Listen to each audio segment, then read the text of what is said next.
Je suis Margot de Barros, postdoctorante en sciences politiques à l'Université libre de Bruxelles, et j'ai animé pour ce congrès la table ronde Faire sa thèse sur les Amériques, expérience de terrain. Donc cette table a été coordonnée avec deux collègues qui sont Céline Hérault de l'Université libre de Bruxelles et Andrew Meyer. Donc l'idée de cette table ronde, elle émane d'une collaboration qui a été réalisée entre l'Institut des Amériques et Americas à partir d'une envie commune de mettre les doctorants en relation pour pouvoir parler de leurs expériences et de leurs pratiques sur le terrain, puisqu'on s'est rendu compte qu'il y avait peu d'espaces de dialogue, autres que des espaces informels, pour échanger les pratiques des doctorants sur les terrains. Et cette envie de mettre en place cette table ronde, elle a été renforcée par le contexte de la pandémie qui a mis en difficulté de nombreux doctorants et qui les a éprouvés. Donc c'était aussi un moyen de créer un espace dans lequel les doctorants se sentent libres de parler des problèmes auxquels ils ont été confrontés pendant la réalisation de leur thèse. Cette table ronde, elle a mis en évidence trois éléments principaux selon moi. Alors d'abord, on a parlé des aspects pratiques. Et là, je pense que cette collaboration aussi entre l'Université libre de Bruxelles avec le centre Americas et l'Institut des Amériques est intéressante parce qu'on peut constater que les institutions fournissent des conditions matérielles et économiques aux doctorants qui sont différentes. Et celles-ci, elles ont un impact sur la production du savoir. Donc ça, ce sont des problèmes un peu plus pratiques et logistiques liés à la recherche. Le second point, et là c'est plus lié sur le rapport à l'enquête, c'est les relations dans lesquelles sont mises les doctorants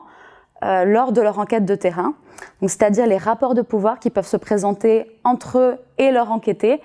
puisque les doctorants peuvent exercer une certaine domination sur les enquêtés, surtout quand ils viennent de milieux sociaux plus défavorisés que le leur, et ils peuvent aussi ressentir une certaine domination quand leurs interlocuteurs ont par exemple un capital culturel supérieur ou qu'ils exercent des tâches de pouvoir, comme l'a montré Audrey Brennan par exemple en enquêtant auprès de députés au Canada. Mais il y a surtout un point très important qui a été mis en avant, je pense, pendant cette table ronde, c'est celui des rapports de genre. En fait, on s'est rendu compte que cette thématique, elle est revenue dans beaucoup de présentations, surtout les présentations qui ont été faites par ces femmes. On s'est rendu compte en effet que beaucoup de femmes, et également dans la salle, dans le public, partageaient des expériences d'agression, de harcèlement sur le terrain. Et je pense que cette table ronde a été une opportunité pour parler de ces expériences qui peuvent être traumatisantes psychologiquement, mais également analyser ce qu'elles peuvent faire sur notre production du savoir, en fait, sur ce qu'elles font sur nos données, sur notre rapport au terrain. Et voilà, je pense que la table ronde a été un espace de libération de la parole par rapport à cette question du genre, d'autant plus que c'est une question qui reste assez taboue dans les sciences sociales et qu'on n'est pas armé pour y faire face, et que la chercheuse, ça peut être aussi un chercheur, mais se retrouve dans une situation de solitude. Le thème de la solitude est aussi beaucoup revenu, donc se retrouve un peu esselé, souvent dans un terrain éloigné, loin de sa famille, etc. Donc voilà, donc je pense que cette question du genre a été très importante et que il faut prendre la mesure en fait de cette demande des doctorants de parler davantage du genre et que ça soit davantage abordé et dans les manuels de sciences sociales, mais aussi dans les cours avec les professeurs, et que ce ne soit pas seulement la question de la classe sociale et de l'âge qui reviennent, mais aussi celle du genre. Et on a aussi parlé même de la nécessité pour les hommes de se saisir de cette question du genre, de se rendre compte du privilège qu'ils peuvent avoir pour accéder à certains terrains, et aussi de la contrainte que ça peut représenter d'être un homme pour avoir accès à certains espaces et à certaines personnes, à certaines interlocutrices par exemple. Donc on a beaucoup abordé cette question des difficultés sur le terrain, dans la relation avec les enquêtés. Même si évidemment ces relations peuvent aussi être très, très enrichissantes. Et du coup, ceci nous a amené aussi à parler des stratégies que chacun utilise pour faire face aux difficultés rencontrées sur le terrain. Et la conclusion évidemment qui a été faite de tout ça, c'est que le plus important, c'est surtout d'avoir un regard réflexif en fait sur notre travail. Et évidemment, on peut pas changer qui nous sommes quand on est sur le terrain, mais l'important, c'est de rendre compte et de produire un savoir en fait situé, de dire qui nous sommes et à partir de qui les données sont produites, et de constater en effet que le fait qu'on soit européen, blanche, là je parle pour mon cas, hein, mais européenne, blanche, hétérosexuelle, ça a des impacts sur la façon dont je mène ma recherche au Brésil, en l'occurrence. Voilà, donc prendre en compte de ces différentes caractéristiques et rendre compte de la façon dont elles influencent en fait la réalisation de l'enquête de terrain. Cette question de la singularité régionale, elle n'a pas été beaucoup abordée, mais parce qu'on s'est rendu compte que nos expériences de terrain, quel que soit l'espace géographique dans lequel on enquêtait, étaient en fait assez proches. Enfin, c'est-à-dire qu'on rencontrait les mêmes difficultés sur place et les mêmes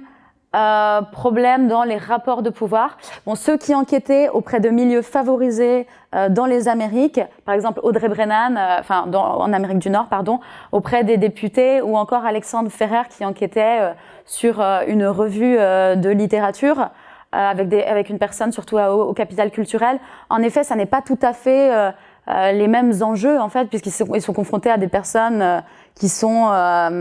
des personnes en fait au capital culturel, et ils sont dans des milieux aussi qui sont plus proches des leurs, notamment Audrey Brennan, hein, parce qu'elle est canadienne. Donc ça fait qu'il y a moins cette distance au terrain et il y a une proximité qui peut faciliter en fait l'accès à certains interlocuteurs et au terrain. Donc tandis que quand on a parlé de l'Amérique latine, les enquêtes qu'on a abordées étaient moins réalisées avec des personnes à haut capital culturel, et c'était plus des enquêtes qui ont été menées dans des quartiers populaires. Donc du coup, il y a, ce sont des questions différentes en fonction des interlocuteurs. Mais je pense que cette question aussi, elle aurait pu se poser dans des quartiers populaires aussi d'Amérique du Nord, dans lesquels les chercheurs auraient pu être totalement dépaysés et être confrontés aussi à cette question de la classe sociale. Voilà. Donc c'est une question qui est revenue en filigrane tout au long des interventions. C'est la nécessité aussi pour les doctorants d'avoir des institutions en fait qui les soutiennent dans leur démarche. Avec Americas, on a une initiative qui s'appelle Retour de terrain, c'est-à-dire qu'à chaque fois qu'un doctorant revient d'un terrain, peu importe sa discipline, il peut présenter son expérience de terrain et aborder n'importe quelle thématique. C'est-à-dire parler aussi bien des difficultés qu'il a dans sa recherche, le fait qu'il soit complètement paumé par exemple, mais aussi parler des problèmes qu'il a pu avoir sur place avec certains enquêtés par exemple. Voilà, donc ça je pense que ça peut être un dispositif qui permet aux doctorants de mettre en commun leurs expériences et qui facilite la production du savoir académique, mais qui aussi leur permet parfois ça peut être aussi un soutien psychologique, je pense, ce type de dispositif. J'ai aussi apprécié pendant la table ronde la présence de certains